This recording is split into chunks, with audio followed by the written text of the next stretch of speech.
Hello friends welcome to खगपति टक official my YouTube channel को स्वागत जनाऊँ। आशा करुच्ची आपण मैंने समस्ते बहुत ही भल थे।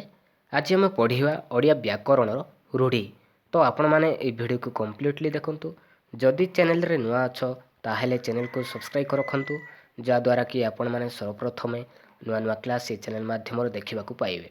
तो आग को forest guard forester livestock inspector सीजेल तो आग को एग्जाम होगा जाऊँगी। तो आपण मैंने एबुठु ही पढ़ापढ़ी करूँ कंटिन्यू जारी रखु निहाती भाव में आगामी एग्जाम मानक आपण बहुत ही हेल्पफुल रही। तो चलतु स्टार्ट करवा क्लास। तो आज मैं पढ़ा पाने ओडिया व्याकरण रूढ़ी रूढ़ी क्या कहुए पाने रूढ़ी क्या कहुए कौन सी शब्द निजस्व अर्थ छाड़ी अन्य शब्द सहित मिसी स्वतंत्र अर्थ प्रकाश कले ताकू आम कह रूढ़ी कहवा ना ताकू आम कह रूढ़ी कहुए पाने। ओडिया भाषा रूढ़ी को केते भाग में विभक्त कर तीन भाग में विभक्त कर कौन कौन क्रियाहीन रूढ़ी क्रियायुक्त रूढ़ी एंड तुलनात्मक रूढ़ी। तो तीन भाग में आमर रूढ़ी को विभक्त कर तो क्रियाहीन रूढ़ी क्या कहुए जो पदरे क्रियापद न थाए ताको हम कह क्रियाहीन रूढ़ी कहुए ना। जो पदरे क्रियापद थाए ताको हम कह क्रियायुक्त रूढ़ी। आउ तुलनात्मक रूढ़ी क्या कहुए जो पदरे उपवाचक शब्दर व्यवहार देखा जाए ताको हम कह तुलनात्मक रूढ़ी कहवा। तो आपण मैंने निहाती भाव में ओडिशा रे जेकोसी कॉम्पिटिटिव एग्जाम रे निहाती भाव में आपण मैंने देखा पाइबे 2-3 टी क्वेश्चन।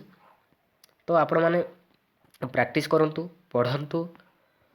तो केमिति प्रश्न आसे पिला माने ओडिया व्याकरण रूढ़ी केमिति प्रश्न आसे। तो मु एग्जांपल दउची निम्नलिखित मध्यरु काहाकू क्रियाहीन रूढ़ी कहुए। तो जदि आपण मैंने जदि पढ़ी थे ताहले आपण मैंने सटीक आंसर मारिबे। तो आम प्रथमे पढ़ा क्रियाहीन रूढ़ी।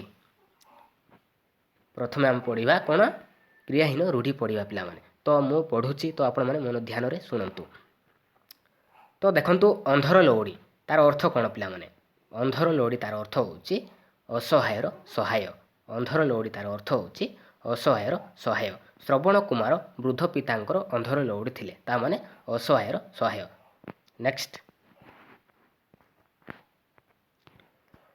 अंध बुझामणा तार अर्थ कौन पिला माने अंध बुझामणा तार अर्थ होची अन्याय विचार। ए तो अंध बुझामणा रीति मनीष को जेबे मनीष छुईला क्यों बाटे जीव जाति ता माने होची अन्याय विचार। अरण्य रदन तार अर्थ कौन पिला माने निष्फल प्रार्थना बा वृथा प्रार्थना। रावण निकटरे सीतांकर आकुलता अरण्य रदन रे परिणत हैला ता माने होची निष्फल प्रार्थना बा वृथा प्रार्थना। नेक्स्ट अहिनकुल संपर्क तार अर्थ कौन पिला माने घोर शत्रुता। कौन पिला माने अहिनकुल संपर्क तार अर्थ होची घोर शत्रुता। भाई भाई मध्यरे अहिनकुल संपर्क सृष्टि हेबा आदौ उचित नुहे ता माने होची घोर शत्रुता। अलणा कथा तार अर्थ कौन पिला माने अलणा कथा तार अर्थ होची मूल्यहीन कथा। तांकर से अलणा कथा सुनिबा को मोर बेल नाय ता माने मूल्यहीन कथा। अकल गुणुम तार अर्थ कौन पिला माने अकल गुणुम तार अर्थ होची बुद्धि भणा हेबा। वकील बाबू मिछ कहूथिबा साक्षी को प्रश्न पचारि तार अकल गुणुम करदेले ता माने बुद्धि भणा हेबा। नेक्स्ट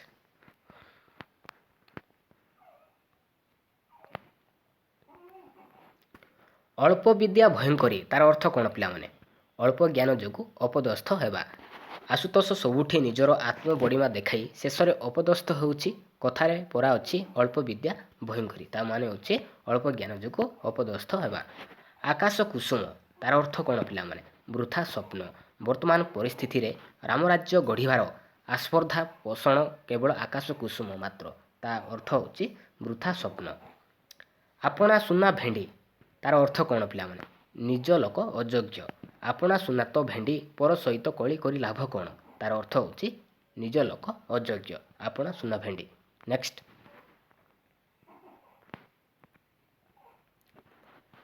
उपरी माल तार अर्थ कौन पिला माने निर्दिष्ट आयु अधिक बा मागणा मिलिबा। उपरी माल संग्रह करुथिबा देशर कलंक। उपरी माल संग्रह करुथिबा व्यक्ति देशर कलंक ता माने होची निर्दिष्ट आयु अधिक बा मागणा मिलिबा। उपर ठाउरिया तार अर्थ कौन पिला माने उपर ठाउरिया तार अर्थ होची ଗଭୀରତାର ଅଭାବ ବା ସାରବତାର ଅଭାବ। ସବୁବେଳେ ଏମିତି ଉପର ଠାଉରିଆ କଥା କହ ନାହିଁ। କିଛି ଘଟଣା ଠିକ୍ ଭାବରେ ନ ବୁଝି ଉପର ଠାଉରିଆ ମନ୍ତବ୍ୟ ଦେବା ଉଚିତ ନୁହେଁ। ତା ମାନେ ଗଭୀରତାର ଅଭାବ ବା ସାରବତାର ଅଭାବ, ଉପର ଠାଉରିଆ। ନେକ୍ସଟ,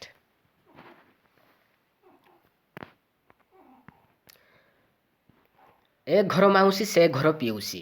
ତାର ଅର୍ଥ କ'ଣ ପିଲାମାନେ? ତାର ଅର୍ଥ ହେଉଛି ଏପଟ ସେପଟ ଛିଦ୍ର କହି ଯେ ସବୁଠାରେ ଭଲାଇ ହୁଏ। ଚମ୍ପା ନାନୀ କଥାକୁ ମୋଟେ ବିଶ୍ୱାସ କର ନାହିଁ। ସେ ପରା ଏ ଘର ମାଉସୀ ସେ ଘର ପିଉସୀ। ତା ମାନେ ହେଉଛି ଏପଟ ସେପଟ ଛିଦ୍ର କହି ଯେ ସବୁଠାରେ ଭଲାଇ ହୁଏ। ତ ଏ ଘର ମାଉସୀ ସେ ଘର ପିଉସୀ। ତ ନିହାତି ଭାବରେ ପିଲାମାନେ ଓଡ଼ିଶାରେ ଯେକୌଣସି କମ୍ପିଟେଟିଭ୍ ଏକ୍ଜାମରେ ତ ଆପଣ 2-3ଟି କ୍ୱେଶ୍ଚିନ୍ ନିହାତି ଭାବରେ ଦେଖିବାକୁ ପାଇବେ। ତ ଆପଣମାନେ ପ୍ରାକ୍ଟିସ୍ କରନ୍ତୁ ପିଲାମାନେ, ବାରମ୍ବାର ପ୍ରାକ୍ଟିସ୍ କରନ୍ତୁ, ତ ଆପଣମାନେ ମନେ ରହିଯିବ। ନେକ୍ସଟ, ଏକ ଘରକିଆ ତାର ଅର୍ଥ କ'ଣ ପିଲାମାନେ? ସାମାଜିକ ବାସନ୍ଦ। ଏକ ଘରକିଆ ତାର ଅର୍ଥ ହେଉଛି ସାମାଜିକ ବାସନ୍ଦ। ଜଣକୁ ଏକ ଘରକିଆ କରି ରଖିବା ମାନବିକ ଅଧିକାର ସମ୍ପୂର୍ଣ୍ଣ ଉଲ୍ଲଙ୍ଘନ। ତା ମାନେ ହେଉଛି ସାମାଜିକ ବାସନ୍ଦ। ଅଳିଆରୁ ଗଜା ତାର ଅର୍ଥ କ'ଣ ପିଲାମାନେ? ଅଳିଆରୁ ଗଜା ତାର ଅର୍ଥ ହେଉଛି ଜନ୍ମରୁ ଚତୁର ବା ସିଆଣିଆ। ଜନ୍ମରୁ ଚତୁର ବା ସିଆଣିଆ। ସେ ତ ଅଳିଆରୁ ଗଜା, ତାକୁ ଶିଖାଇବା କ'ଣ? ତା ମାନେ ହେଉଛି ଜନ୍ମରୁ ଚତୁର ବା ସିଆଣିଆ। କରଛଡ଼ା ତାର ଅର୍ଥ କ'ଣ ପିଲାମାନେ? ଦାୟିତ୍ୱ ନ ନେବା। ସମୂହ କାର୍ଯ୍ୟରେ କରଛଡ଼ା ଦେବା ଠିକ୍ ନୁହେଁ। ତା ମାନେ ହେଉଛି ଦାୟିତ୍ୱ ନ ନେବା। ନେକ୍ସଟ,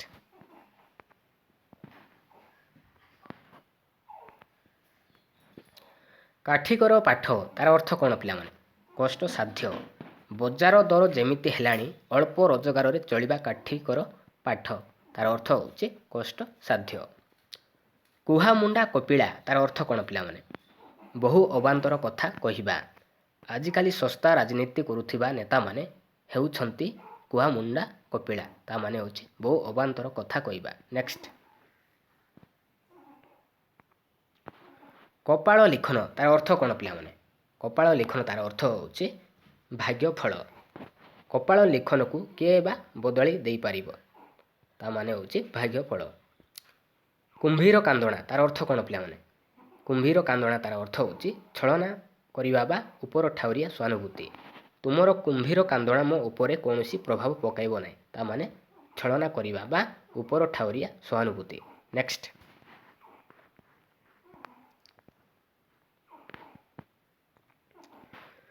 କୂପମଣ୍ଡୁକ ତାର ଅର୍ଥ କ'ଣ ପିଲାମାନେ? ସଙ୍କୁଚିତ ପରିବେଶରେ ବଢ଼ିଥିବା। ବିଜୟ ତ ଗୋଟେ କୂପମଣ୍ଡୁକ। ତାକୁ ଦେଶ ବିଦେଶ ଖବର ପଚାର ନାହିଁ। ତା ମାନେ ସଙ୍କୁଚିତ ପରିବେଶରେ ବଢ଼ିଥିବା ବ୍ୟକ୍ତି କୂପମଣ୍ଡୁକ। ଖତଗଦାରେ ପଦ୍ମ ତାର ଅର୍ଥ କ'ଣ ପିଲାମାନେ? ପ୍ରତିକୂଳ ପରିସ୍ଥିତିରେ ପ୍ରତିଭା ସ୍ଫୁରଣ। ରେଢ଼ାଖୋଲର କନ୍ଧ ପରିବାରରେ ଜନ୍ମ ହୋଇଥିଲେ ବି କବି ଭୀମ ହୋଇଥିଲେ ଖତଗଦାରେ ପଦ୍ମ ସଦୃଶ। ତା ମାନେ ହେଉଛି ପ୍ରତିକୂଳ ପରିସ୍ଥିତିରେ ପ୍ରତିଭା ସ୍ଫୁରଣ। ଗୋଟାଏ ଚାଉଳରେ ଗଢ଼ା ତାର ଅର୍ଥ କ'ଣ ପିଲାମାନେ? ଅତି ସୁନ୍ଦର। ଗୋଟାଏ ଚାଉଳରେ ଗଢ଼ା ତାର ଅର୍ଥ ହେଉଛି ଅତି ସୁନ୍ଦର। ପିଲାଟିର ରୂପ ବାହୁନିବାକୁ କିଛି ନାହିଁ। ସେ ପରା ଗୋଟିଏ ଚାଉଳରେ ଗଢ଼ା। ତା ମାନେ ଅତି ସୁନ୍ଦର। ଗୋଠ ଖଣ୍ଡିଆ ତାର ଅର୍ଥ କ'ଣ ପିଲାମାନେ? ଅସାମାଜିକ ବ୍ୟକ୍ତି ବା ଗୋଷ୍ଠୀରୁ ଅଲଗା। ଗୋଠ ଖଣ୍ଡିଆ ଲୋକ ଅନେକ ଅସୁବିଧାରେ ପଡ଼େ। ତା ମାନେ ଅସାମାଜିକ ବ୍ୟକ୍ତି ବା ଗୋଷ୍ଠୀରୁ ଅଲଗା। ନେକ୍ସଟ, ଗୋବର ଗଣେଶ ତାର ଅର୍ଥ କ'ଣ ପିଲାମାନେ? ନିର୍ବୋଧ ବା ମୂର୍ଖ। ଏବେ ବି ସମାଜରେ ସାଧାରଣ ହିସାବ କିତାବ ଜାଣିନଥିବା ଅନେକ ଗୋବର ଗଣେଶ ଅଛନ୍ତି। ତା ମାନେ ମୂର୍ଖ ବା ନିର୍ବୋଧ। ଘର ଢିଙ୍କି କୁମ୍ଭୀର ତାର ଅର୍ଥ କ'ଣ ପିଲାମାନେ? ନିଜ ଲୋକ ଶତ୍ରୁ। ତାଙ୍କ ଭାଇ ତାଙ୍କ ପତନର କାରଣ। ଘର ଢିଙ୍କି କୁମ୍ଭୀର ହେଲେ ସେ କାହାକୁ ଦୋଷ ଦେବେ? ତା ମାନେ ନିଜ ଲୋକ ଶତ୍ରୁ। ଘର ବୁଡ଼ି ପାଣି ଆଣ୍ଠୁଏ ତାର ଅର୍ଥ କ'ଣ ପିଲାମାନେ? ଅବସ୍ଥା ଅସମ୍ଭାଳ ହେବା। ଅବସ୍ଥା ଅସମ୍ଭାଳ ହେବା ବା ବିପଦ ଉପରେ ବିପଦ। ଦେଶର କରଜ ଏତେ ହେଲାଣି ଯେ ଘର ବୁଡ଼ି ପାଣି ଆଣ୍ଠୁଏ, ତଥାପି ନେତାମାନଙ୍କର ରାଜକୀୟ ଅୟସ କମୁନି। ତା ମାନେ ଅବସ୍ଥା ଅସମ୍ଭାଳ ହେବା ବା ବିପଦ ଉପରେ ବିପଦ। ନେକ୍ସଟ, ଘଷା ବଳଦ କିଛି ନ ବୁଝି ମୁଖସ୍ଥ କରିବା। ତାର ଅର୍ଥ ହେଉଛି କିଛି ନ ବୁଝି ମୁଖସ୍ଥ କରିବା। ଘଷା ବଳଦ ହୋଇ ଲାଭ କ'ଣ? ପାଠ ଟିକେ ବୁଝିବାକୁ ଚେଷ୍ଟା କର। ତା ମାନେ କିଛି ନ ବୁଝି ମୁଖସ୍ଥ କରିବା। ଛୁଞ୍ଚି ମାଛି ପରୀକ୍ଷା ବା ତନ ତନ କରି ଦେଖିବା ବା ଟିକିନିକି କରି ଦେଖିବା। ସବୁ କଥାରେ ଏମିତି ଛୁଞ୍ଚି ମାଛି ପରୀକ୍ଷା କଲେ ଚଳିବନି। ତାମାନେ ଟିକିନିକି କରି ପରୀକ୍ଷା ଦେଖିବା ବା ତନ ତନ କରି ଦେଖିବା। ନେକ୍ସଟ, ଛକା ପଞ୍ଝା ତାର ଅର୍ଥ କ'ଣ ପିଲାମାନେ? ଉଭୟ ସପକ୍ଷର ସତର୍କ ଭାବ। ଜଙ୍ଗଲ ମଧ୍ୟରେ ଗତକାଲି ପୋଲିସ ଓ ଚୋରଙ୍କ ମଧ୍ୟରେ ଛକା ପଞ୍ଝା ଚାଲିଥିଲା। ତାମାନେ ଉଭୟ ପକ୍ଷର ସତର୍କ ଭାବ। ଛକା ପଞ୍ଝା। ଜପାମାଳି ତାର ଅର୍ଥ କ'ଣ ପିଲାମାନେ?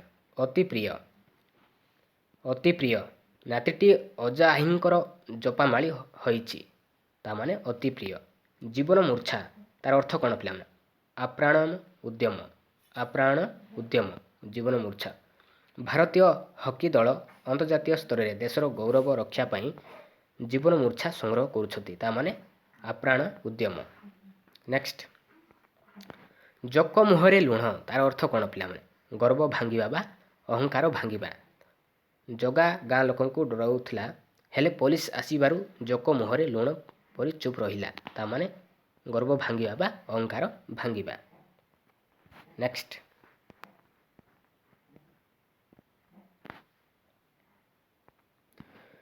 ଝାଳ ବୁହା ଧନ ତାର ଅର୍ଥ କ'ଣ ପିଲାମାନେ? କଷ୍ଟ ଅର୍ଜିତ ଧନ, ପରିଶ୍ରମର ଫଳ। ତ ଝାଳ ବୁହା ଧନ ମଣିଷକୁ ପ୍ରକୃତ ଶାନ୍ତି ଦିଏ। ତାମାନେ ହେଉଛି କଷ୍ଟ ଅର୍ଜିତ ଧନ। ଝିମିଟି ଖେଳରୁ ମହାଭାରତ ତାର ଅର୍ଥ କ'ଣ ପିଲାମାନେ? ସାମାନ୍ୟ ଘଟଣାରୁ ବିରାଟ କାଣ୍ଡ ବା ଭୟଙ୍କର ପରିସ୍ଥିତିରେ ସୂତ୍ରପାତ। ପିଲା କଳିରୁ ଏ ଭୟଙ୍କର ପରିସ୍ଥିତି ଝିମିଟି ଖେଳରୁ ମହାଭାରତ ସୃଷ୍ଟି ବ୍ୟତୀତ ଆଉ କିଛି ନୁହେଁ। ତାମାନେ ସାମାନ୍ୟ ଘଟଣାରୁ ବିରାଟ କାଣ୍ଡ ବା ଭୟଙ୍କର ପରିସ୍ଥିତି ସୂତ୍ରପାତ। ଡେଙ୍ଗା ମୁଣ୍ଡରେ ଠେଙ୍ଗା। ଡେଙ୍ଗା ମୁଣ୍ଡରେ ଠେଙ୍ଗା ତାର ଅର୍ଥ କ'ଣ ପିଲାମାନେ? ସମସ୍ତଙ୍କ ଦୃଷ୍ଟିରେ ଥିବା ବ୍ୟକ୍ତି ଉପରେ ବିପଦ ମାତ୍ରା ଅଧିକ ଥାଏ। ଏ ଅଞ୍ଚଳରେ ଯାହା ଘଟିବ ସମସ୍ତେ ତୋତେ ଦାୟୀ କରିବେ, କାରଣ ଡେଙ୍ଗା ମୁଣ୍ଡରେ ଠେଙ୍ଗା। ତାମାନେ ସମସ୍ତଙ୍କର ଦୃଷ୍ଟିରେ ଥିବା ବ୍ୟକ୍ତି ଉପରେ ବିପଦର ମାତ୍ରା ଅଧିକ ଥାଏ। ଡେଙ୍ଗା ମୁଣ୍ଡରେ ଠେଙ୍ଗା। ଢୋଲ ଭିତରେ ମୂଷା ତାର ଅର୍ଥ କ'ଣ ପିଲାମାନେ? ଶତ୍ରୁ ଗୁପ୍ତରେ ଘରେ ଲୁଚି ରହିବା। ତୁ କ'ଣ ଗୋପନ ରଖିଛୁ ତୋ ପୁଅ ପରା ଢୋଲ ଭିତରେ ମୂଷା। ତାମାନେ ହେଉଛି ଶତ୍ରୁ ଗୁପ୍ତରେ ଘରେ ଲୁଚି ରହିବା। ନେକ୍ସଟ, ତେଲିଆ ମୁଣ୍ଡରେ ତେଲ ତାର ଅର୍ଥ କ'ଣ ପିଲାମାନେ? ଥିଲା ବାଲାକୁ ଅଧିକ ସାହାଯ୍ୟ। ଏ ସମାଜରେ ସବୁବେଳେ ତେଲିଆ ମୁଣ୍ଡରେ ତେଲ, କିନ୍ତୁ ଗରିବର ଅବସ୍ଥା ତଳକୁ ତଳକୁ ଯାଉଛି। ତାର ଅର୍ଥ ଥିଲା ବାଲାକୁ ଅଧିକ ସାହାଯ୍ୟ। ଦେହ ଲଗା ତାର ଅର୍ଥ କ'ଣ ପିଲାମାନେ? ଅତି ବିଶ୍ୱାସୀ। ଦୟାନିଧି ଦୀନବନ୍ଧୁ ବାବୁଙ୍କର ଦେହ ଲଗା ବନ୍ଧୁ। ତାମାନେ ଅତି ବିଶ୍ୱାସୀ। ନେକ୍ସଟ, ନହିନ ଦେଖୁଣୁ ଲଙ୍ଗଳା ତାର ଅର୍ଥ କ'ଣ ପିଲାମାନେ? ବିପଦ ନ ଆସୁଣୁ ଛାନିଆ ହେବା। ନଇନ ଦେଖୁଣୁ ଲଙ୍ଗଳା ହେଲେ ବିପଦକୁ ସାମନା କରିବାକୁ ଦୁଃସାଧ୍ୟ ହେବ। ତ ବିପଦ ଆସୁଣୁ ଛାନିଆ ହେବା।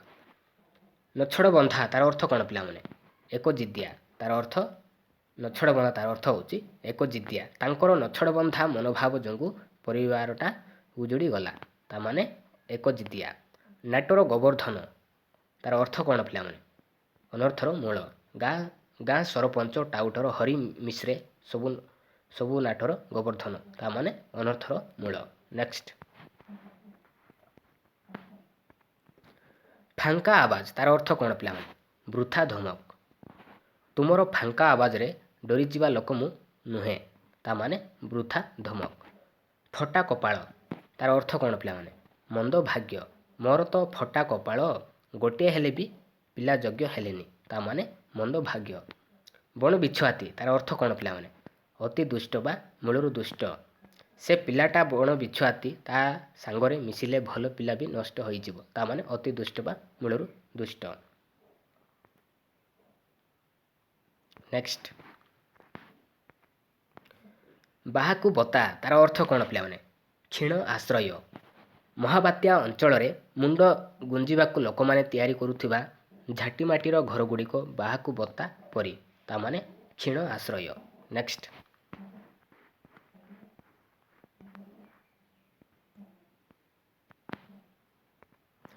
ବାପରାଣ ଢିଙ୍କି ଗିଳି ତାର ଅର୍ଥ କ'ଣ ପିଲାମାନେ? ବାଧ୍ୟ କରିବା। ମୁଁ ତ ଏ କାମ କରିପାରିବିନି ବୋଲି ବାରମ୍ବାର କହିଲି, ମୋତେ ବାପରାଣ ଢିଙ୍କି ଗିଳି କଥା କହୁଛ କାହିଁକି? ତା ମାନେ ବାଧ୍ୟ କରିବା। ବାହାଘର ବେଳେ ବାଇଗଣ ରୁହା ତାର ଅର୍ଥ କ'ଣ ପିଲାମାନେ? ଆଗରୁ ପ୍ରସ୍ତୁତ ନ ହୋଇ ଶେଷ ମୁହୂର୍ତ୍ତରେ କାର୍ଯ୍ୟ ଆରମ୍ଭ କରିବା। ପରୀକ୍ଷା ବେଳେ ବହି କିଣା ବାହାଘର ବେଳେ ବାଇଗଣ ରୁହା ସହିତ ସମାନ। ତା ମାନେ ଆଗରୁ ପ୍ରସ୍ତୁତ ନ ହୋଇ ଶେଷ ମୁହୂର୍ତ୍ତରେ କାର୍ଯ୍ୟ ଆରମ୍ଭ କରିବା। ବାଘ ଘରେ ମିରିଗ ନାଟ ତାର ଅର୍ଥ କ'ଣ ପିଲାମାନେ? ବାଘ ଘରେ ମିରିଗ ନାଟ ତାର ଅର୍ଥ ହେଉଛି ମୁରବୀଙ୍କ ଅନୁପସ୍ଥିତିରେ ବିଶୃଙ୍ଖଳା ସୃଷ୍ଟି କରିବା। ଘରେ ବାପା ନଥିବାରୁ ମୁନା ଘରକୁ ପକାଉଛି ଉଠାଉଛି, ଏ ତ ବାଘ ଘରେ ମିରିଗ ନାଟ ଚାଲିଛି। ତ ତା ମାନେ ହେଉଛି ମୁରବୀଙ୍କ ଅନୁପସ୍ଥିତିରେ ବିଶୃଙ୍ଖଳା ସୃଷ୍ଟି କରିବା। ବିରାଡ଼ି ବୈଷ୍ଣବ ବା ବକ ଧାର୍ମିକ ତାର ଅର୍ଥ କ'ଣ ପିଲାମାନେ? ଠକ ପିଲାମାନେ। ଧର୍ମ ପ୍ରଚାର ନାଁରେ ଅନେକ ବିରାଡ଼ି ବୈଷ୍ଣବ ସାଧୁ ରୂପରେ ଆମ ସମାଜରେ ବୁଲୁଛନ୍ତି। ତା ମାନେ ଠକ। ବୋଝ ଉପରେ ନଳିତା ବିଡ଼ା। ବୋଝ ଉପରେ ନଳିତା ବିଡ଼ା ତାର ଅର୍ଥ ହେଉଛି ଦୁଃଖ ଉପରେ ଦୁଃଖ। ତାଙ୍କର ସ୍ୱାମୀ ଦୁର୍ଘଟଣାରେ ପ୍ରାଣ ହରାଇଲେ, ପରେ ପରେ ପୁଅଟି ଚାଲିଗଲା। ଏବେ ତାଙ୍କ ଅବସ୍ଥା ବୋଝ ଉପରେ ନଳିତା ବିଡ଼ା ଭଳି। ତା ମାନେ ହେଉଛି ଦୁଃଖ ଉପରେ ଦୁଃଖ। ନେକ୍ସଟ, ରାଣ୍ଡି ପୁଅ ଅନନ୍ତା ବା ଲଙ୍ଗଳା କଟୁରୀ ତାର ଚାରି ଦୌଡ଼ି କଟା ତାର ଅର୍ଥ ହେଉଛି ଅନାୟତ୍ତ ବା ଶାସନର ବାହାରେ। ତାର ଘରଦ୍ୱାର ଭାଇ ବନ୍ଧୁ ମାୟା ମମତା ବୋଲି କିଛି ନାହିଁ, ସେ ରାଣ୍ଡି ପୁଅ ଅନନ୍ତା ପରି ବୁଲୁଛି। ତା ମାନେ ଅନାୟତ୍ତ ବା ଶାସନର ବାହାରେ। ହାତ ବାରିଶି ତାର ଅର୍ଥ କ'ଣ ପିଲାମାନେ? ଯାହା ସାହାଯ୍ୟରେ କାର୍ଯ୍ୟ ହାସଲ ହୁଏ। ଆଜିକାଲି କଲେଜ ଛାତ୍ରମାନେ ରାଜନେତାଙ୍କର ହାତ ବାରଶି ସାଜିଛନ୍ତି। ତ ତା ମାନେ ହେଉଛି ଯାହା ସାହାଯ୍ୟରେ କାର୍ଯ୍ୟ ହାସଲ ହୁଏ। ହୁଙ୍କା ପିଟା ତାର ଅର୍ଥ କ'ଣ ପିଲାମାନେ? କିଛି ନ ବୁଝି ହଠାତ୍ କାମରେ ଲାଗିଯିବା। ତାଙ୍କ ହୁଙ୍କା ପିଟା ନୀତି ତାଙ୍କ ବିଫଳତାର କାରଣ। ତା ମାନେ କିଛି ନ ବୁଝି ହଠାତ୍ କାମରେ ଲାଗିଯିବା, ହୁଙ୍କା ପିଟା। ନେକ୍ସଟ, ତ ଆମେ ପଢ଼ିବା ଏବେ କ୍ରିୟାଯୁକ୍ତ ରୂଢ଼ି। ତ କ୍ରିୟାହୀନ ରୂଢ଼ି ପଢ଼ି ସାରିଲେ ତ ଆମେ ପଢ଼ିବା ଏବେ କ୍ରିୟାଯୁକ୍ତ ରୂଢ଼ି। ଅହନ୍ତା ରଖିବା ବା ଅକଶ ରଖିବା ତାର ଅର୍ଥ କ'ଣ ପିଲାମାନେ? ପ୍ରତିହିଂସା ମନୋଭାବ ପୋଷଣ କରିବା। ସାଧୁ ଲୋକଙ୍କର ପ୍ରତି ଅହନ୍ତା ରଖିଲେ କିଛି ଫଳ ହୁଏ ନାହିଁ। ତା ମାନେ ପ୍ରତିହିଂସା ମନୋଭାବ ପୋଷଣ କରିବା। ଅନ୍ଧାରକୁ ଟେକା ପକାଇବା ବା ଅନ୍ଧାର ଘରେ ବାଡ଼ି ବୁଲାଇବା ତାର ଅର୍ଥ କ'ଣ ପିଲାମାନେ? ଅନୁମାନ କରିବା। ପ୍ରକୃତ ପାଠ ନ ଜାଣି ଅନ୍ଧାରକୁ ଟେକା ପକାଇବା ଭଳି ଉତ୍ତର ଦେବାରୁ ଶିକ୍ଷକ ଧୀରେନ୍ଦ୍ର ଉପରେ ରାଗିଲେ। ତା ମାନେ ହେଉଛି ଅନୁମାନ କରିବା। ଆଖି ରଖିବା ବା ଲକ୍ଷ୍ୟ ରଖିବା, ଆଖି ରଖିବା ତାର ଅର୍ଥ କ'ଣ ପିଲାମାନେ? ଲକ୍ଷ୍ୟ ରଖିବା ବା ଯତ୍ନ ନେବା। ଆଖି ରଖିବା ତାର ଅର୍ଥ ହେଉଛି ଲକ୍ଷ୍ୟ ରଖିବା ବା ଯତ୍ନ ନେବା। ଜାତୀୟ ସ୍ୱାର୍ଥକୁ ଆଖି ଆଗରେ ରଖି ଆମକୁ କର୍ତ୍ତବ୍ୟ ସମ୍ପାଦନ କରିବା ହେବ। ତା ମାନେ ଲକ୍ଷ୍ୟ ରଖିବା ବା ଯତ୍ନ ନେବା। ଆଖି ଦେବା ବା ଦୃଷ୍ଟି ପକାଇବା ତାର ଅର୍ଥ ହେଉଛି ବିଷ ଦୃଷ୍ଟିରେ ଦେଖିବା ବା ଲୋଭ କରିବା। ଆଖି ଦେବା ବା ଦୃଷ୍ଟି ପକାଇବା ତାର ଅର୍ଥ ହେଉଛି ବିଷ ଦୃଷ୍ଟିରେ ଦେଖିବା ବା ଲୋଭ କରିବା। ପରଦ୍ରବ୍ୟ ପ୍ରତି ଆଖି ଦେବା ବା ଦୃଷ୍ଟି ପକାଇବା ଠିକ୍ ନୁହେଁ। ତା ମାନେ ବିଷ ଦୃଷ୍ଟିରେ ଦେଖିବା ବା ଲୋଭ କରିବା। ନେକ୍ସଟ, ଆଖି ପକାଇବା ତାର ଅର୍ଥ କ'ଣ ପିଲାମାନେ? ଲୋଲୁପ ଦୃଷ୍ଟି ପକାଇବା। ଚୋର ସେ ଘରଟି ଉପରେ ଆଖି ପକାଇଲାଣି, ତା ମାନେ ଲୋଲୁପ ଦୃଷ୍ଟି ପକାଇବା। ନେକ୍ସଟ,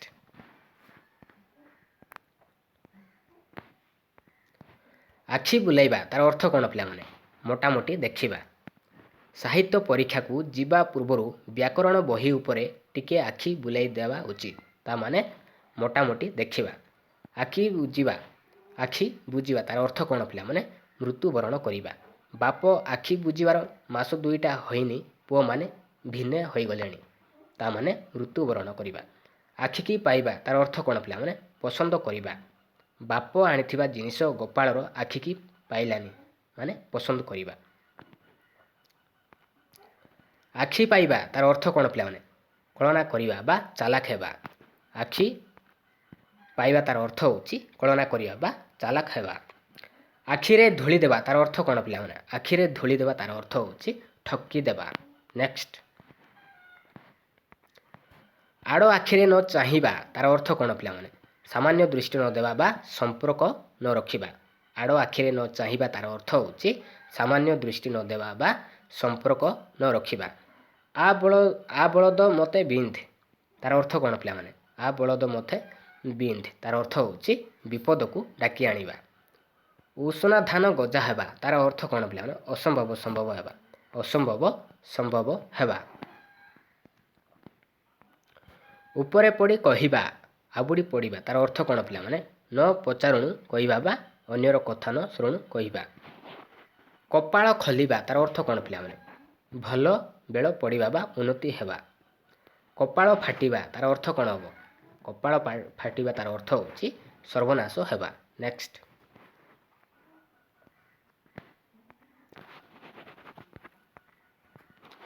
କଳା କାଠ ପଡ଼ିଯିବା ତାର ଅର୍ଥ କ'ଣ ପିଲାମାନେ? ତାର ଅର୍ଥ ହେଉଛି ମଳିନ ପଡ଼ିଯିବା। କଟା ଘାରେ ଚୂନ ଦେବା ତାର ଅର୍ଥ କ'ଣ ହେବ? ଯନ୍ତ୍ରଣା ଉପରେ ଯନ୍ତ୍ରଣା ଦେବା। କଟା ଘାରେ ଚୂନ ଦେବା ତାର ଅର୍ଥ ହେଉଛି ଯନ୍ତ୍ରଣା ଉପରେ ଯନ୍ତ୍ରଣା ଦେବା। କଳା କନା ବୁଲାଇବା ତାର ଅର୍ଥ କ'ଣ ପିଲାମାନେ? ସର୍ବସ୍ୱ ଲୁଟି ନେବା ବା ସର୍ବନାଶ କରିବା। ନେକ୍ସଟ,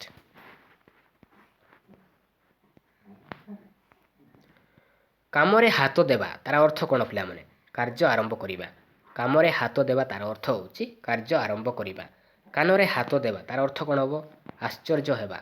କାନରେ ହାତ ଦେବା ତାର ଅର୍ଥ ହେଉଛି ଆଶ୍ଚର୍ଯ୍ୟ ହେବା। କାଠ ହୋଇଯିବା ବା ଜଡ଼ ପାଲଟିଯିବା ତାର ଅର୍ଥ କ'ଣ ପିଲାମାନେ? କାତର ହେବା। କାଠ ହୋଇଯିବା ବା ଜଡ଼ ପାଲଟିଯିବା ତାର ଅର୍ଥ ହେଉଛି କାତର ହେବା। ନେକ୍ସଟ, କୁହୁଡ଼ି ପହଁରିବା ତାର ଅର୍ଥ କ'ଣ ପିଲାମାନେ? ବୃଥା ପରିଶ୍ରମ ବା ବୃଥା ପ୍ରୟାସ କରିବା। କୁହୁଡ଼ି ପହଁରିବା ତାର ଅର୍ଥ ହେଉଛି ବୃଥା ପରିଶ୍ରମ ବା ବୃଥା ପ୍ରୟାସ କରିବା। ଖାଲରେ ପକାଇବା ତାର ଅର୍ଥ କ'ଣ ହେବ? ବିପଦରେ ପକାଇବା। ଖାଲରେ ପକାଇବା ତାର ଅର୍ଥ ହେଉଛି ବିପଦରେ ପକାଇବା। ନେକ୍ସଟ, କ୍ଷୟ କାଢ଼ିବା ତାର ଅର୍ଥ କ'ଣ ପିଲାମାନେ? କଥାକୁ ଘାଣ୍ଟି ଦୋଷ ଖୋଜିବା। କ୍ଷୟ କାଢ଼ିବା ତାର ଅର୍ଥ ହେଉଛି କଥାକୁ ଘାଣ୍ଟି ଦୋଷ ଖୋଜିବା। ଖାଇବା ପତରରେ ଧୂଳି ଦେବା ତାର ଅର୍ଥ କ'ଣ ପିଲାମାନେ? ଜୀବିକା ଛଡ଼େଇ ନେବା। ଖାଇବା ପତରରେ ଧୂଳି ଦେବା ତାର ଅର୍ଥ ହେଉଛି ଜୀବିକା ଛଡ଼େଇ ନେବା। ତ ସବୁଯାକୁ ଇମ୍ପୋର୍ଟାଣ୍ଟ ରହିବ ପିଲାମାନେ, ତ ସବୁଯାକୁ ପଢ଼ିବାକୁ ପଡ଼ିବ। ନେକ୍ସଟ, ଗୁଜୁରାଣ ମେଣ୍ଟାଇବା ତାର ଅର୍ଥ କ'ଣ ପିଲାମାନେ? କଷ୍ଟ ସହି କଷ୍ଟ କରି କୌଣସି ମତେ ଚଳିବା। ତାର ଅର୍ଥ ଗୁଜୁରାଣ ମେଣ୍ଟାଇବା ତାର ଅର୍ଥ ହେଉଛି କଷ୍ଟ ସହି କଷ୍ଟ କରି କୌଣସି ମତେ ଚଳିବା। ଗାଲରେ ହାତ ଦେବା ତାର ଅର୍ଥ ହେଉଛି ଚିନ୍ତିତ ହେବା। ଗାଲରେ ହାତ ଦେବା ତାର ଅର୍ଥ ହେଉଛି ଚିନ୍ତିତ ହେବା। ଗୋଡ଼ ହାତ ଧରିବା ତାର ଅର୍ଥ କ'ଣ? ବିନମ୍ର ଗୁହାରି କରିବା। ଗୋଡ଼ ହାତ ଧରିବା ତାର ଅର୍ଥ ହେଉଛି ବିନମ୍ର ଗୁହାରି କରିବା। ନେକ୍ସଟ, ଗୋଡ଼ ଟେକି ବସିବା ତାର ଅର୍ଥ କ'ଣ ପିଲାମାନେ? ପ୍ରସ୍ତୁତ ହୋଇ ରହିବା। ଗୋଡ଼ ଟେକି ବସିବା ତାର ଅର୍ଥ ହେଉଛି ପ୍ରସ୍ତୁତ ହୋଇ ରହିବା। ଚଳୁ କରିଦେବା ତାର ଅର୍ଥ କ'ଣ ପିଲାମାନେ?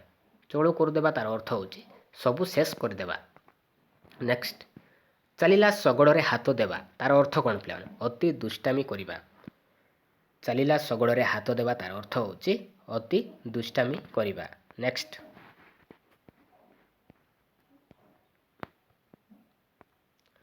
ଚିତା କାଟିବା ତାର ଅର୍ଥ କ'ଣ ପିଲାମାନେ? ଠକିବା। ଚିତା କାଟିବା ତାର ଅର୍ଥ ହେଉଛି ଠକିବା। ନା କରିବା ତାର ଅର୍ଥ କ'ଣ ପିଲାମାନେ? ସୁନାମ ଅର୍ଜନ କରିବା। ନା କରିବା ତାର ଅର୍ଥ ହେଉଛି ସୁନାମ ଅର୍ଜନ କରିବା। ଏବେ ଆସିଲା ନା ରଖିବା, ଯଶ ରଖିବା ପିଲାମାନେ। ନା ରଖିବା ତାର ଅର୍ଥ ହେଉଛି ଯଶ ରଖିବା। ନା କରିବା ତାର ଅର୍ଥ ହେଉଛି ସୁନାମ ଅର୍ଜନ କରିବା। ତ ଇମ୍ପୋର୍ଟାଣ୍ଟ ରହିବ।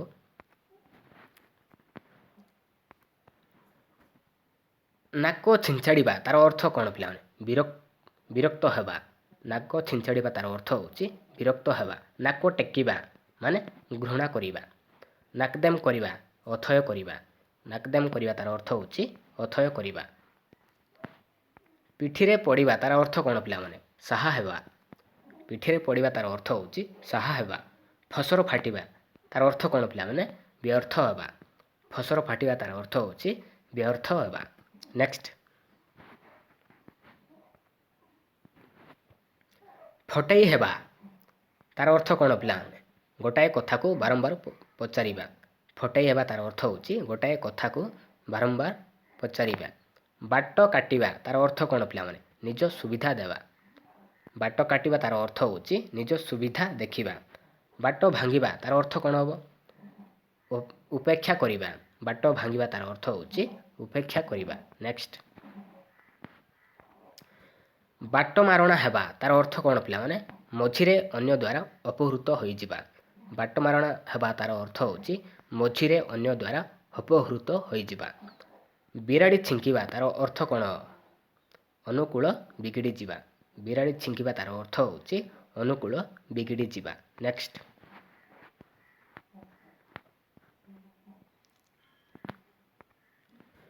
ବିରାଡ଼ି କପାଳକୁ ଶିକା ଛିଣ୍ଡାଇବା ତାର ଅର୍ଥ କ'ଣ ହେବ ପିଲାମାନେ? ବିରାଡ଼ି କପାଳକୁ ଶିକା ଛିଣ୍ଡାଇବା ତାର ଅର୍ଥ ହେଉଛି ଇଚ୍ଛା ଅନୁସାରେ ସୁବିଧା ମିଳିବା। ଭାଲୁ ଧରାଇବା ତାର ଅର୍ଥ କ'ଣ ହେବ ପିଲାମାନେ? କୌଶଳରେ ଜଞ୍ଜାଳଗ୍ରସ୍ତ କରାଇବା। ଭାଲୁ ଧରାଇବା ତାର ଅର୍ଥ ହେଉଛି କୌଶଳରେ ଜଞ୍ଜାଳଗ୍ରସ୍ତ କରାଇବା। ଭୂତ ଖାଇବା ତାର ଅର୍ଥ କ'ଣ? ଅନ୍ୟ ହାତରେ ପଡ଼ିବା। ଭୂତ ଖାଇବା ତାର ଅର୍ଥ ହେଉଛି ଅନ୍ୟ ହାତରେ ପଡ଼ିବା। ନେକ୍ସଟ, ମହରଗରୁ ଯାଇ କାନ୍ତାରେ ପଡ଼ିବା। ମହରଗରୁ ଯାଇ କାନ୍ତାରେ ପଡ଼ିବା ତାର ଅର୍ଥ କ'ଣ ହେବ? ସାମାନ୍ୟ ବିପଦକୁ ଯାଇ ବଡ଼ ବିପଦରେ ପଡ଼ିବା। ଚିତା କାଟିବା ତାର ଅର୍ଥ କ'ଣ ପିଲାମାନେ? ଅନ୍ୟକୁ ଠକିବା। ଚିତା କାଟିବା ତାର ଅର୍ଥ ହେଉଛି ଅନ୍ୟକୁ ଠକିବା। ଛାତିକି ପଥର କରିବା ମାନେ ତାର ଅର୍ଥ କ'ଣ ପିଲାମାନେ? ଧୈର୍ଯ୍ୟ ଧରିବା। ଛାତିକି ପଥର କରିବା ତାର ଅର୍ଥ ହେଉଛି ଧୈର୍ଯ୍ୟ ଧରିବା। ଛାଇ ନ ମାଡ଼ିବା ତାର ଅର୍ଥ କ'ଣ ପିଲାମାନେ? ସବୁ ସମ୍ପର୍କ ଛିନ୍ନ କରିବା। ଛାଇ ନ ମାଡ଼ିବା ତାର ଅର୍ଥ ହେଉଛି ସବୁ ସମ୍ପର୍କ ଛିନ୍ନ କରିବା। ପରିବାରରୁ ଅଲଗା ହେଲା ପରେ ବଡ଼ ଭାଇ ସାନ ଭାଇ ଛାଇ ମାଡ଼ୁନାହାନ୍ତି ବା ତା ମାନେ ସବୁ ସମ୍ପର୍କ ଛିନ୍ନ କରିବା। ଛାତି ଫୁଲେଇ ଚାଲିବା ତାର ଅର୍ଥ କ'ଣ ପିଲାମାନେ? ଗର୍ବ ଦେଖାଇବା। ଛାତି ଫୁଲେଇ ଚାଲିବା ତାର ଅର୍ଥ ହେଉଛି ଗର୍ବ ଦେଖାଇବା। ନେକ୍ସଟ, ଜିରାରୁ ଶିରା କାଢ଼ିବା ତାର ଅର୍ଥ କ'ଣ ପିଲାମାନେ? ଜିରାରୁ ଶିରା କାଢ଼ିବା ତାର ଅର୍ଥ ହେଉଛି ଅଯଥା ଦୋଷ ଦେଖାଇବା। ଝିଣ୍ଟିକା ମାରି ବଣି ପୋଷିବା ତାର ଅର୍ଥ କ'ଣ ହେବ? ଦୁର୍ବଳକୁ ମାରି ସବଳକୁ ସାହାଯ୍ୟ କରିବା। ଝିଣ୍ଟିକା ମାରି ବଣି ପୋଷିବା ତାର ଅର୍ଥ ହେଉଛି ଦୁର୍ବଳକୁ ମାରି ସବଳକୁ ସାହାଯ୍ୟ କରିବା। ନେକ୍ସଟ, ଠାସକୁ ମାରିବା ତାର ଅର୍ଥ କ'ଣ ପିଲାମାନେ? ଅନୁମାନ କରି କହିବା। ଠାସକୁ ମାରିବା ତାର ଅର୍ଥ ହେଉଛି ଅନୁମାନ କରି କହିବା। ତଳେ ପକାଇବା ତାର ଅର୍ଥ କ'ଣ ହେବ? ଅମାନ୍ୟ କରିବା। ତଳେ ପକାଇବା ତାର ଅର୍ଥ ହେଉଛି ଅମାନ୍ୟ କରିବା। ତିଳକୁ ତାଳ କରିବା ତାର ଅର୍ଥ କ'ଣ ହେବ ପିଲାମାନେ? ଛୋଟ କଥାକୁ ବଡ଼ କରିବା। ତିଳକୁ ତାଳ କରିବା ତାର ଅର୍ଥ ହେଉଛି ଛୋଟ କଥାକୁ ବଡ଼ କରିବା। ନେକ୍ସଟ,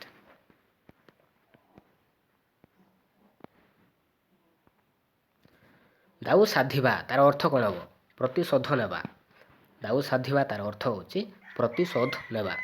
ମନ ଘର ଧରିବା ତାର ଅର୍ଥ କ'ଣ ହେବ ପିଲାମାନେ? ଅସୁବିଧାରେ ପଡ଼ି ସଚେତନ ହେବା। ମନ ଘର ଧରିବା ତାର ଅର୍ଥ ହେଉଛି ଅସୁବିଧାରେ ପଡ଼ି ସଚେତନ ହେବା। ମାଛିକି ମ ନ କହିବା ମାନେ ଖୁବ୍ ନିରୀହ। ମୁହଁ ବଢ଼େଇବା ତାର ଅର୍ଥ କ'ଣ ପିଲାମାନେ? ସୁବିଧା ଦେବା। ମୁହଁ ବଢ଼େଇବା ତାର ଅର୍ଥ ହେଉଛି ସୁବିଧା ଦେବା। ମୁହଁ ଦେବା ମାନେ ପ୍ରଶ୍ରୟ ଦେବା। ମୁହଁ ଦେବା ତାର ଅର୍ଥ ହେଉଛି ପ୍ରଶ୍ରୟ ଦେବା। ମୁଣ୍ଡ ଝାଳ ତୁଣ୍ଡରେ ମାରିବା ତାର ଅର୍ଥ ହେଉଛି କଠିନ ପରିଶ୍ରମ କରି ପେଟ ପୋଷିବା। ମୁଣ୍ଡ ଝାଳ ତୁଣ୍ଡରେ ମାରିବା ତାର ଅର୍ଥ ହେଉଛି କଠିନ ପରିଶ୍ରମ କରି ପେଟ ପୋଷିବା। ନେକ୍ସଟ, ମୁଣ୍ଡକୁ ତେନ୍ତୁଳିଆ ବିଛା କାମୁଡ଼ିବା ତାର ଅର୍ଥ ହେଉଛି ଭୀଷଣ ଚିନ୍ତାରେ ପଡ଼ିବା। ମୁଣ୍ଡକୁ ତେନ୍ତୁଳିଆ ବିଛା କାମୁଡ଼ିବା ତାର ଅର୍ଥ ହେଉଛି ଭୀଷଣ ଚିନ୍ତାରେ ପଡ଼ିବା। ରକ୍ତ ଚାଉଳ ଚୋବାଇବା ତାର ଅର୍ଥ ରାଗ ଜର୍ଜରିତ ହେବା। ରକ୍ତ ଚାଉଳ ଚୋବାଇବା ତାର ଅର୍ଥ ହେଉଛି ରାଗ ଜର୍ଜରିତ ହେବା। ନେକ୍ସଟ, ସୁଅ ମୁହଁରେ ଯିବା ବୃଥାରେ ଧନ ଦୌଲତ ଉଜାଡ଼ି ଦେବା। ସୁଅ ମୁହଁରେ ଯିବା ବା ପଡ଼ିବା ତାର ଅର୍ଥ ହେଉଛି ବୃଥାରେ ଧନ ଦୌଲତ ଉଜାଡ଼ି ଦେବା। ହାତ ଧରିବା ତାର ଅର୍ଥ ହେଉଛି ବିବାହ କରିବା ବା ନେହୁରା ହେବା। ହାତ ଧରିବା ତାର ଅର୍ଥ ହେଉଛି ବିବାହ କରିବା ବା ନେହୁରା ହେବା। ନେକ୍ସଟ, ହାତ କରିବା ତାର ଅର୍ଥ କ'ଣ? କୌଶଳରେ ଆୟତ୍ତ କରିବା। ହାତ କରିବା ତାର ଅର୍ଥ ହେଉଛି କୌଶଳରେ ଆୟତ୍ତ କରିବା। ହାତରେ ନ ମାରି ଭାତରେ ମାରିବା ତାର ଅର୍ଥ ହେଉଛି କୌଶଳରେ ଜୀବିକା ବା ବୃତ୍ତିକୁ ଉଚ୍ଛେଦ କରିବା। କୌଶଳରେ ଜୀବିକା ବା ବୃତ୍ତିରୁ ଉଚ୍ଛେଦ କରିବା। ନେକ୍ସଟ, ତ ଏବେ ଆମେ ପଢ଼ିବା ତୁଳନାତ୍ମକ ରୂଢ଼ି। ଏଣ୍ଡୁଅ ପରି ମୁଣ୍ଡ ଟୁଙ୍ଗାରିବା ତାର ଅର୍ଥ କ'ଣ ପିଲାମାନେ? ସେ କିଛି ବୁଝୁ ନ ବୁଝୁ ସବୁବେଳେ ଏଣ୍ଡୁଅ ପରି ମୁଣ୍ଡ ଟୁଙ୍ଗାରୁଥାଏ। ଏଣ୍ଡୁଅ ପରି ମୁଣ୍ଡ ଟୁଙ୍ଗାରିବା ତାର ଅର୍ଥ ହେଉଛି ସେ କିଛି ବୁଝୁ ନ ବୁଝୁ ସବୁବେଳେ ଏଣ୍ଡୁଅ ପରି ମୁଣ୍ଡ ଟୁଙ୍ଗାରୁଥାଏ। କୁକୁର ପରି ଧାଇଁବା ତାର ଅର୍ଥ କ'ଣ ପିଲାମାନେ? ଟଙ୍କା କେଇଟା ଲୋଭରେ ସେ କୁକୁର ପରି ଧାଉଁଛି। କୁକୁର ପରି ଧାଇଁବା ତାର ଅର୍ଥ ହେଉଛି ଟଙ୍କା କେଇଟା ଲୋଭରେ ସେ କୁକୁର ପରି ଧାଉଁଛି। ଖଟୋଟା ପରି ଠିଆ ହେବା ତାର ଅର୍ଥ କ'ଣ ପିଲାମାନେ? ବସିବାକୁ କହିଲି ନ ବସି ଖୁଣ୍ଟଟା ପରି ଠିଆ ହୋଇ ରହିଲୁ କାହିଁକି? ଖୁଣ୍ଟଟା ପରି ଠିଆ ହେବା ତାର ଅର୍ଥ ହେଉଛି ବସିବାକୁ କହିଲି ନ ବସି ଖୁଣ୍ଟଟା ପରି ଠିଆ ହୋଇ ରହିଲୁ କାହିଁକି? ଗୋଡ଼ ପରି ପଡ଼ିବା ବା ଢିଙ୍କି ପରି ପଡ଼ିବା ତାର ଅର୍ଥ କ'ଣ ପିଲାମାନେ? ଲୋକଟା ଗୋଡ଼ ପରି ପଡ଼ିଛି ପଦେ ବି ଜବାବ ନାହିଁ। ଲୋକଟା ଗୋଡ଼ ପରି ପଡ଼ିଛି ପଦେ ବି ଜବାବ ନାହିଁ। ଗୋଡ଼ ପରି ପଡ଼ିବା ବା ଢିଙ୍କି ପରି ପଡ଼ିବା। ଛୁଞ୍ଚି ପରି ମୁହଁ କରିବା ତାର ଅର୍ଥ କ'ଣ ପିଲାମାନେ? ସବୁବେଳେ ଛୁଞ୍ଚି ପରି ମୁହଁ କଲେ କିଏ ତୋତେ ଭଲ ପାଇବ? ଜକ ପରି ଲାଗିବା ତାର ଅର୍ଥ କ'ଣ ପିଲାମାନେ? ଯେଉଁମାନେ କର୍ମଠ ସେମାନେ କାମରେ ସର୍ବଦା ଜକ ପରି ଲାଗିଥାନ୍ତି। ଯେଉଁମାନେ କର୍ମଠ ସେମାନେ କାମରେ ସର୍ବଦା ଜକ ପରି ଲାଗିଥାନ୍ତି। ଜକ ପରି ଲାଗିବା। ପେଡ଼ି ପରି ମୁହଁ କରିବା। ପେଡ଼ି ପରି ମୁହଁ କରିବା ବା ଫୁଲେଇବା ତାର ଅର୍ଥ ହେଉଛି ସତ କଥା କହିଦେବାରୁ ସେ ପେଡ଼ି ପରି ମୁହଁ ଫୁଲେଇ ବସିଛି। ପବନ ପରି ଧାଇଁବା ତାର ଅର୍ଥ କ'ଣ ପିଲାମାନେ? କିଏ ବିପଦରେ ପଡ଼ିଛି ଶୁଣିଲେ ତାକୁ ସାହାଯ୍ୟ କରିବା ପାଇଁ ସେ ପବନ ପରି ଧାଇଁ ଯାଆନ୍ତି। ପ୍ରସାଦ ପରି ପାଇଦେବା ତାର ଅର୍ଥ କ'ଣ ପିଲାମାନେ? ପଡ଼ୋଶୀ ଘରୁ ଆସିଥିବା ତରକାରୀରୁ ସେ ପ୍ରସାଦ ପରି ପାଇଦେଲା। ପଡ଼ୋଶୀ ଘରୁ ଆସିଥିବା ତରକାରୀକୁ ସେ ପ୍ରସାଦ ପରି ପାଇଦେଲା। ବରଡ଼ା ପତ୍ର ପରି ଥରିବା ତାର ଅର୍ଥ କ'ଣ ପିଲାମାନେ? ବରଡ଼ା ପତ୍ର ପରି ଥରିବା। ପିଲାଟାର ମିଛ କଥା ଜଣା ପଡ଼ିଯିବାରୁ ବାପାଙ୍କ ଆଗରେ ସେ ବରଡ଼ା ପତ୍ର ପରି ଥରୁଛି। ସାପ ପରି ଫଁ ଫଁ ହେବା ତାର ଅର୍ଥ କ'ଣ ପିଲାମାନେ? ସାମାନ୍ୟ କଥାରେ ରାଗିଯାଇ ସେ ସାପ ପରି ଫଁ ଫଁ ହୁଅନ୍ତି। ସିଂହ ପରି ଯୁଝିବା। ବାଳକ ଅଭିମନ୍ୟୁ ସପ୍ତରଥୀଙ୍କ ସହିତ ସିଂହ ପରି ଯୁଝିଥିଲେ। ସୁହା ପରି ଘଷିବା ତାର ଅର୍ଥ ହେଉଛି ଗୀତଟି ତା ମନକୁ ଏମିତି ପାଇଛି ଯେ ଦିନ ରାତି ସୁହା ପରି ଘଷି ହେଉଛି। Thank you.